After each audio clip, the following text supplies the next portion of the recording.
दसी सर्प ने जब जाए पुकारी इंद्रमती अकुलाए, आपने तुरंत करी सहाय बिरहुली मंत्र सुनाने वाले। परमात्मा ने लीला की।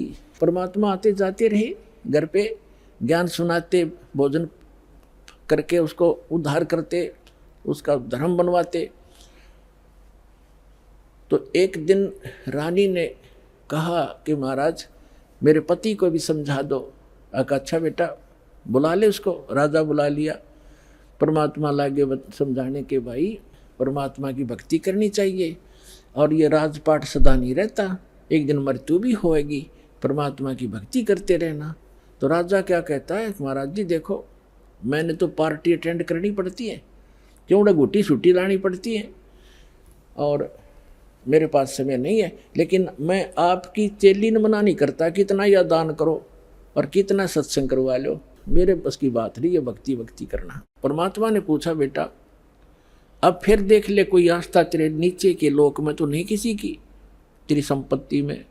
तो उसके मन में एक बात खटकेगी, लेकिन शरीर का जो पति है वो बहुत बड़ी आदमी था, यदि उसका कोई क्रेडिट बना हो इस काम का तो मेरी प्रार्थना है भगवान उसको भी शरण में लेना। 90 वर्ष की उम्र होगी थी और आते ही नीचे उतरा घोड़े से, नौकर आसपास खड़े, अंगरक्षक साथ थे, बाहर से आए थे और पलंग तक भी नहीं पहुंचा, गद गिरा और टट्टी पेशाब निकल गई। यम के दूत खड़े दिखाई दे, जबान बंद होगी, उसका टाइम आ गया, सेकंड भी नहीं दे, एक सांस भी नहीं दे काल तो, और खिंच कर सांस लग गया, टट्टी पेशाब निकल गई, नू आँखें फट गई।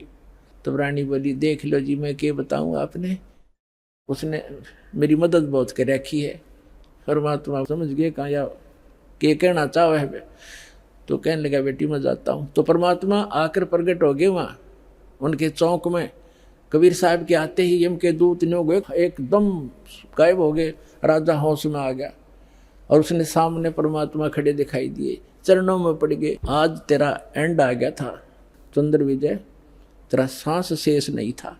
ने बोला जी सही बात है। तो परमात्मा बोले अब क्या चाहिए तुझे? अगजी मैंने भक्ति दे दो, भक्ति दे दो, भक्ति करूँगा। तो परमात्मा बोले 2 साल दूंगा तेरे को और 2 वर्ष में जो भक्ति कर लेगा तो ठीक से, ना तो फिर तेरी बिरान मिट्टी हो जाए। देकर बच्चों ने राजपाट और बैठ गया माला लेके।